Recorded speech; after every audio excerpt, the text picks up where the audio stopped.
Mummy जी, चाय ले लीजिए। अरे कलमुही, तेरे हाथों से तो चाय पीते हुए भी डर लगता है, कहीं इससे तेरा रंग मुझ पर ना चढ़ जाए। अगर इन्हें इतनी ही शर्म होती तो मेरे इतने हैंडसम भाई को इस तरह फंसाती नहीं। बानी और शिवम की लव मैरिज हुई है। बानी के ससुराल में उसकी ननद और सास है, जिन्हें अपने गोरे रंग पर बहुत गुरूर होता है, जिस वजह से वो बानी को सिर्फ उसके सांवले रंग की वजह से नापसंद करती है और हमेशा उसे ताने सुनाती रहती है। बानी उनकी सभी जली कटी बातें सुनकर चुपचाप वहाँ से चली जाती है। तुम माँ और छोटे को कुछ बोलती क्यों नहीं? मम्मी जी बड़ी हैं, हर छिटकी ना समझ, इस तरह उन्हें उल्टा जवाब देना सही नहीं। मेरी जिम्मेदारी उनकी सेवा करना है, जो मैं पूरे दिल से हमेशा करती रहूंगी। ऐसा बोलकर बानी रसोई में जाकर रात के खाने की तैयारी करने लगती है। रात को खाना खाते हुए बानी की सास उसे कहती है, कल मैंने अपनी फ्रेंड्स के साथ किटी पार्टी रखी है, समय से सारा खाना बना देना और अपना मनहूस चेहरा लेकर ज्यादा उनके सामने मत आना, समझी? माँ, बानी आप दोनों की कितनी परवाह करती है, फिर भी आप उससे इतना बुरा व्यवहार क्यों करती हैं? अरे एक तो लव मैरिज करके इस कलमुही को हमारे सर पर लाकर बिठा दिया और अब हम इसे कुछ बोल भी नहीं सकते क्या?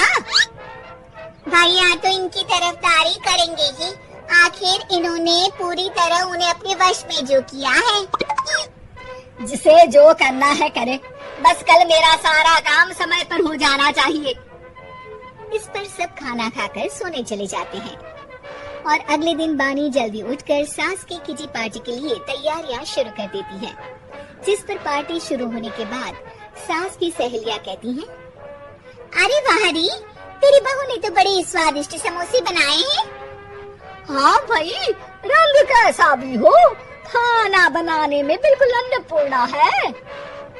अरे इसकी भी क्या बात करनी, मेरी बेटी से मिलो, इसकी सुंदरता के आगे तो उर्वशी रंभा भी फेल है। उर्वशी रंभा को तो फेल कर देगी, पर क्या अन्नपूर्णा बन पाएगी? अरे इसे काम करने की क्या जरूरत, उसके लिए बानी है तो, और मैं तो इसकी शादी भी किसी नौकर चाकर वाले घर में ही करूंगी। बानी वापस रसोई में चली जाती है और किटी पार्टी चलती रहती है। उसी रात को बानी की सास गुस्से में चिल्लाते हुए अपने कमरे से बाहर निकल कर आती है। हाय रे, चोरी हो गई, मेरे पैसे, पक्का पक्का इस कलमुही की वजह से हुआ है ये सब। अरे क्या हुआ माँ, कौन सा आसमान टूट गया? अरे आसमान तो उसी दिन टूट गया था जब तू इस कलमुही से शादी करके इसे घर में ले आया था। खुद तो आई ही, अपने साथ साथ मनहूसियत का काला साया भी मेरे घर ले आई। अरे हुआ क्या माँ? अरे मेरी तिजोरी में रखे पैसे कहीं गायब हो गए, सुबह ही देखा, अरे यही रखे थे। क्या आप मुझ पर चोरी का इल्जाम लगा रही है? अरे काली बिल्ली पर भी क्या कोई मनहूसियत का इल्जाम लगाता है? ऐसा बोलकर बानी की सास वहाँ से चली जाती है, जिसके बाद शिवम और बानी बात करने लगते हैं। देखो, मम्मी की बात का बुरा मत मानना, वो बस परेशान है ना, इसलिए कुछ भी बोल गई। वो परेशान नहीं, मुझसे नफरत की वजह से ऐसा बोलकर गई है। उन्हें मैं हमेशा एक आंख नहीं सुहाती। देखो बानी, अगर तुम चाहो तो हम दूसरा घर लेकर वहाँ शिफ्ट कर सकते हैं। आखिर तुमसे प्यार करके तुम्हें अपनी जिम्मेदारी पर इस घर में लेकर आया हूँ, इस तरह टॉर्चर नहीं होने दे सकता।